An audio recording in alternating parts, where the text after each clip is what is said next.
is a presentation of the PREAT Corporation video education series.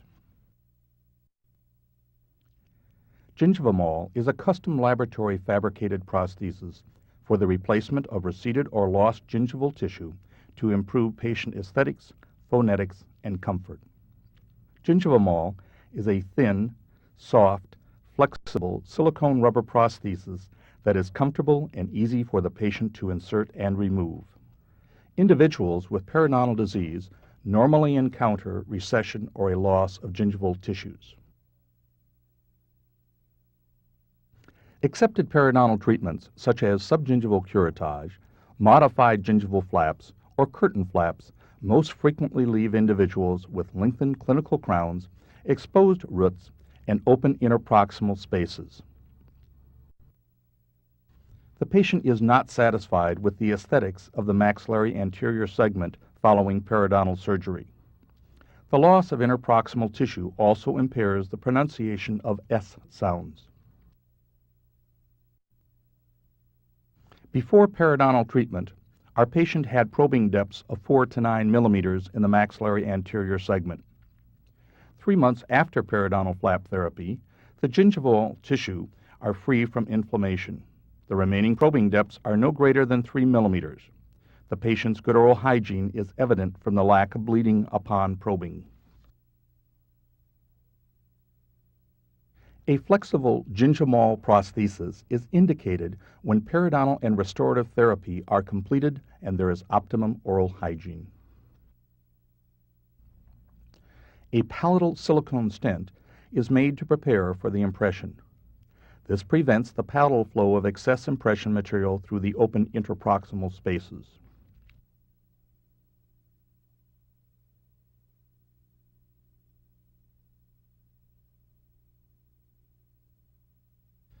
The palatal interproximal projections are trimmed with a sharp scalpel. The incisal border of the stent is reduced so the custom impression tray may be repositioned on the incisal edges or occlusal surfaces. It is imperative that the impression be taken with a custom impression tray to assure the proper fit of the flexible Gingivamoll prosthesis. The custom tray is painted with an adhesive. The impression material is mixed in the manner recommended by the manufacturer. An impression syringe is used to first fill the interproximal spaces.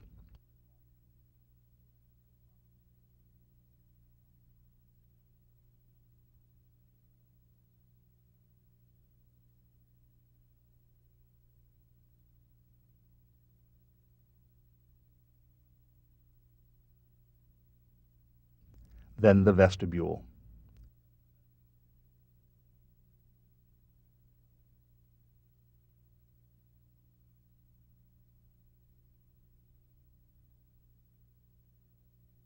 Using minimal pressure, the loaded custom tray is then seated on the incisal edges or occlusal surfaces.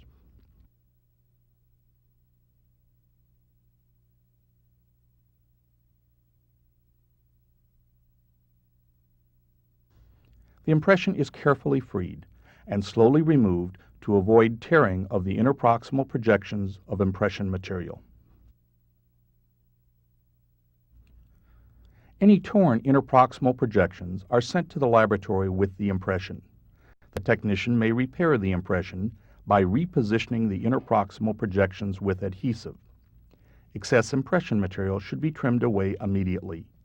The impression is carefully checked for pressure points. If there are any pressure points, the impression must be retaken as they will impair the fit of the flexible Gingivamoll prosthesis. Inserting the finished flexible Gingivamoll prosthesis is easier accomplished under moist conditions.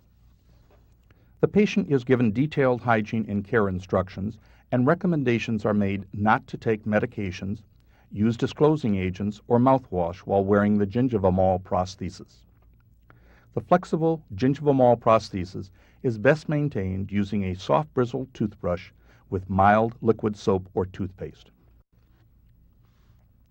For further information, please contact your dental laboratory or PREAT Corporation at 1-800-232-7732.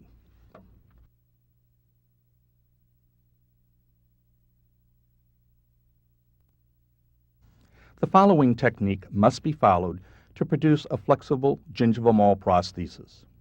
Please also refer to the written instructions. The first step is to outline the borders of the custom impression tray on the study model. The apical line follows the vestibule at the fold.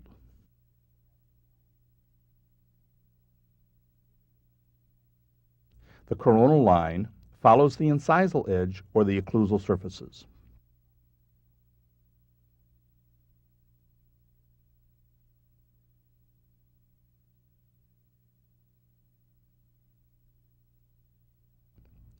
A paper towel or wax may serve as a spacer.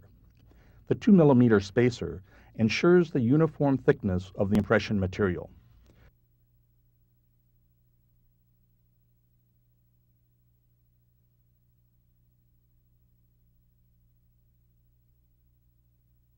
The spacer is carefully adapted. The borders of the custom tray along the incisal edges or the occlusal surfaces and the vestibular fold are outlined again. The working area is covered with an alginate separator.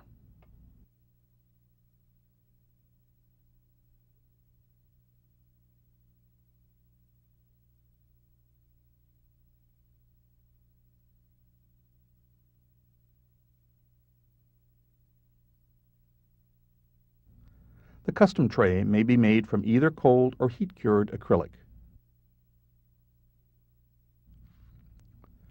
The custom tray material must be mixed to the proper consistency. The tray material is rolled out to a uniform thickness. The coronal edges of the custom tray are formed so that the incisal edges or occlusal surfaces act as stops when taking the impression.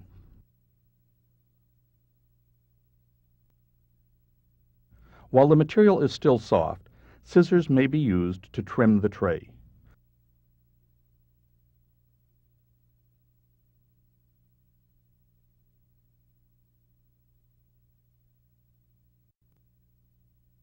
The border of the custom tray runs along the vestibular fold and the middle of the occlusal surfaces.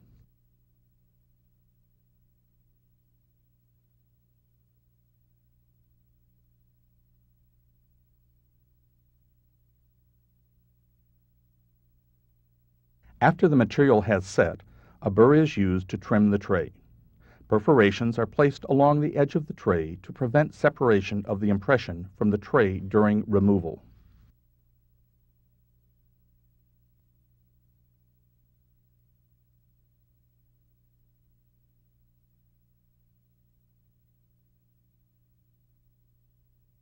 The finished tray.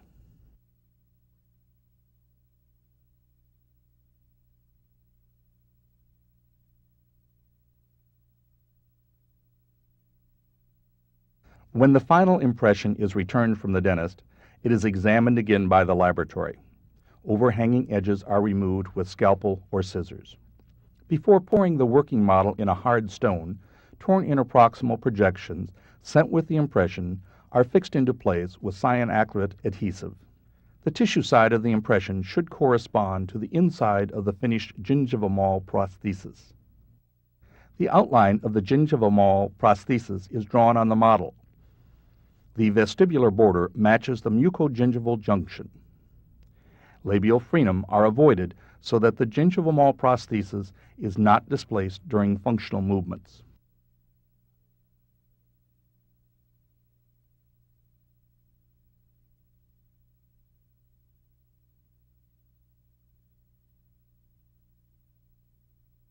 The coronal border of the Gingivamoll prosthesis follows the cemento-enamel junctions of the teeth.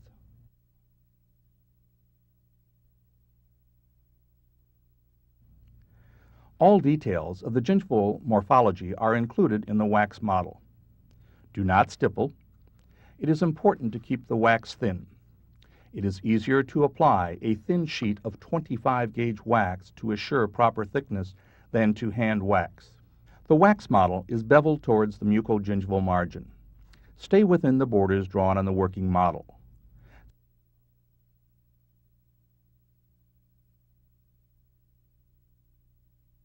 the completed wax model of the Gingivamoll prosthesis prior to investment. The wax is only approximately 1/2 millimeter thick. It is important to wax thin. The use of a thin sheet of 25 gauge wax assures a thinner, superior Gingivamoll prosthesis. It is important to note that the wax model must be in its final form at this time. The papilla, the marginal area, and the bevel towards the mucogingival junction cannot be changed in the final Gingivamoll prosthesis. The space created for the labial frenum must also be given its final shape. The working model on the right shows how the crowns of the teeth are cut back. All undercuts up to the edge of the wax must be removed using a hand instrument. This is done to avoid damage to the tooth contours while separating the flask. Any damage must be repaired so that the fit of the prosthesis is not compromised.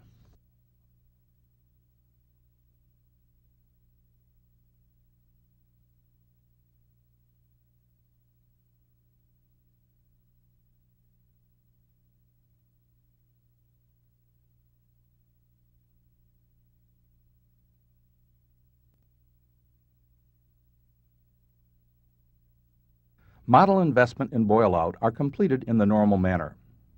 The model is invested in a white model plaster to avoid staining.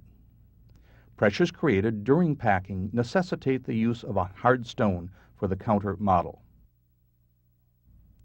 The two halves of the flask are washed with clean boiling water for 3 to 5 minutes after the wax has been eliminated.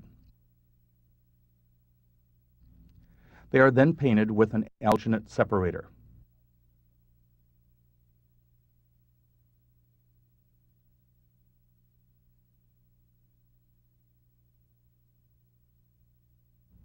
The next step is the packing of the Gingivamoll silicone. This step should not be completed for a minimum of 4 hours after boil-out. It is best to allow the flask to sit overnight. The Gingivamoll silicone is removed from the refrigerator and should be used while still cool. First, the opaque material is adapted to the interproximal spaces.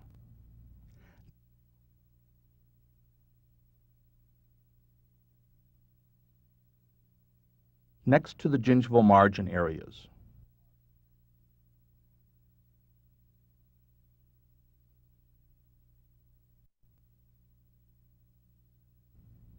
This prevents the appearance of shadows in the interproximal spaces and cervical areas. A clean polyethylene foil facilitates the packing and prevents contamination of the silicone material.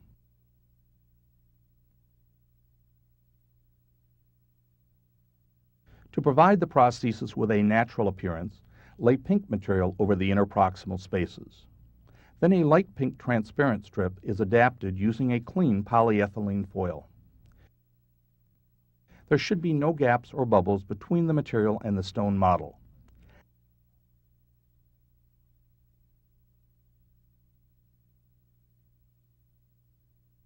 Excess material should be removed before trial packing.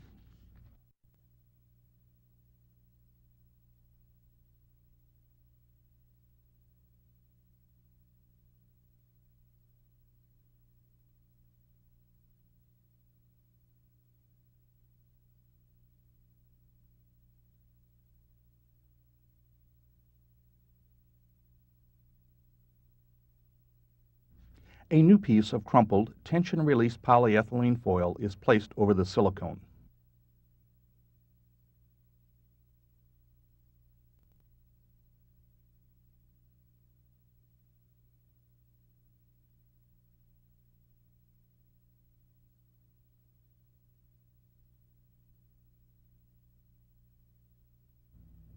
There should be no folds in the foil. The flask is closed.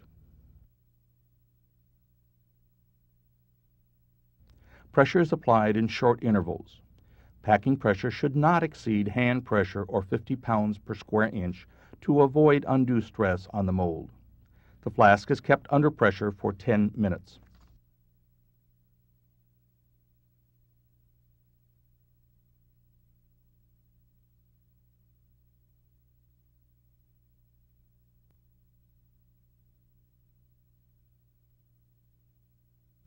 The flask is opened and the foil is carefully lifted off.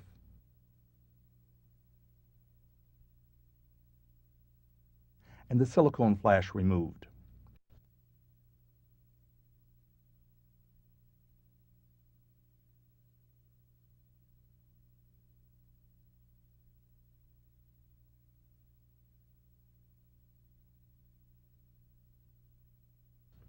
A fresh piece of tension-release polyethylene foil is again placed over the silicone.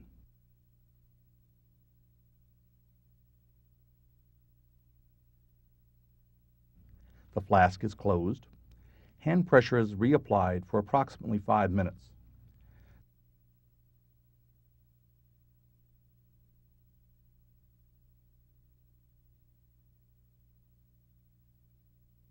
The flask is placed into a flask holder and put into a dry oven at 302 degrees Fahrenheit.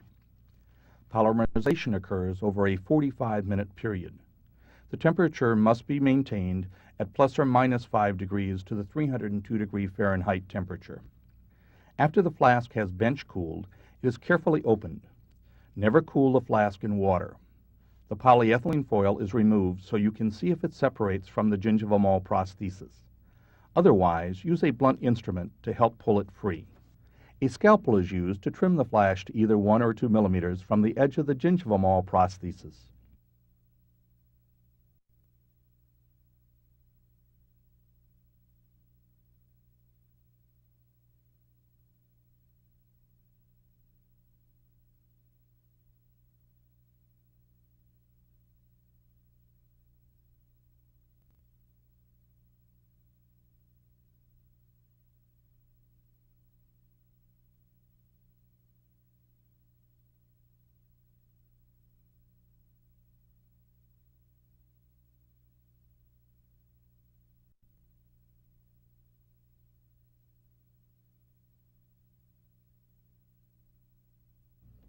The prosthesis may now be gently lifted off the model using a blunted spatula and a stream of lukewarm water. To avoid damage to the Gingivamoll prosthesis, it is very important to proceed slowly and carefully. The flask model should be cleaned with compressed air and hot water. After drying, a separator is again applied to the model. After the separator has completely set, additional prosthesis may be packed and processed on the same model.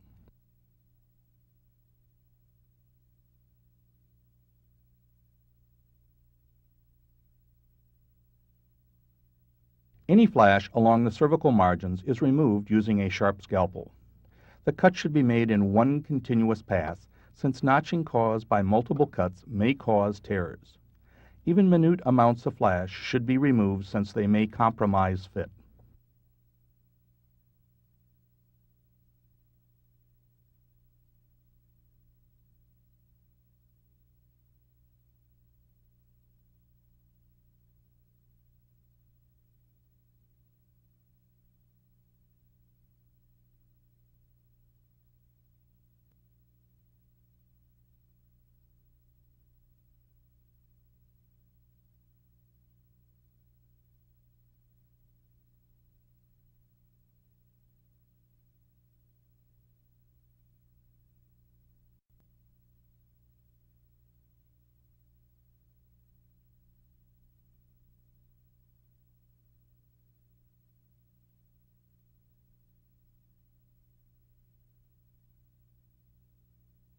Any flash on the vestibular border is removed with a pair of sharp scissors.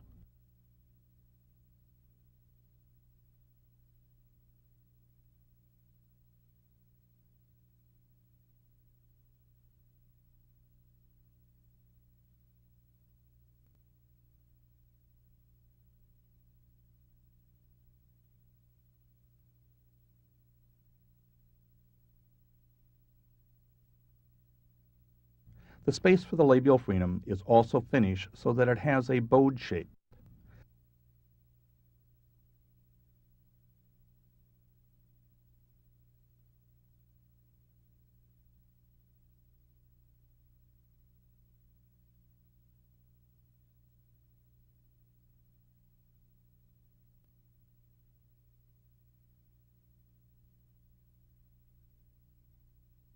Finally, any small amounts of flash are removed from the interproximal tabs.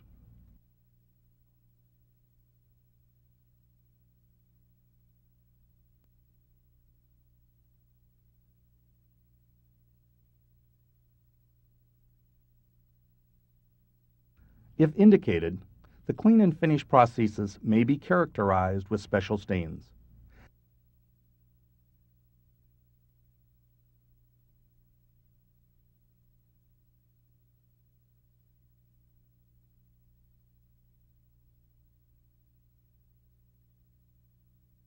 The characterization should imitate the natural colorization in the area of the interproximal papilla and along the gingival margin.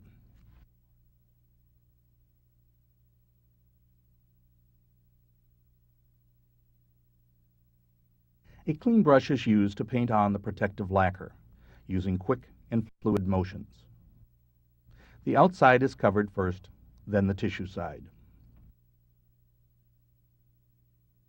The edges of the prosthesis might curl up due to surface tension.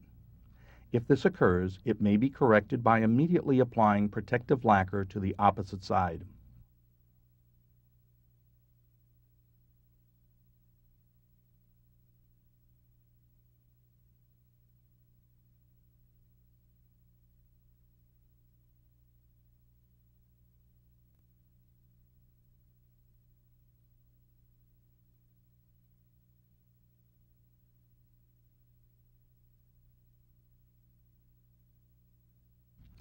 Pooling of the lacquer on the cervical areas should be avoided at all costs, since this may affect the fit of the prosthesis. After applying the lacquer, place the prosthesis on a clean plate at room temperature in the oven. Run the temperature of the oven to 265 degrees Fahrenheit and hold for 10 to 15 minutes to cure the lacquer. Be sure to always follow the complete written instructions for fabrication, as they are most current. The finished, flexible Gingivamoll prosthesis.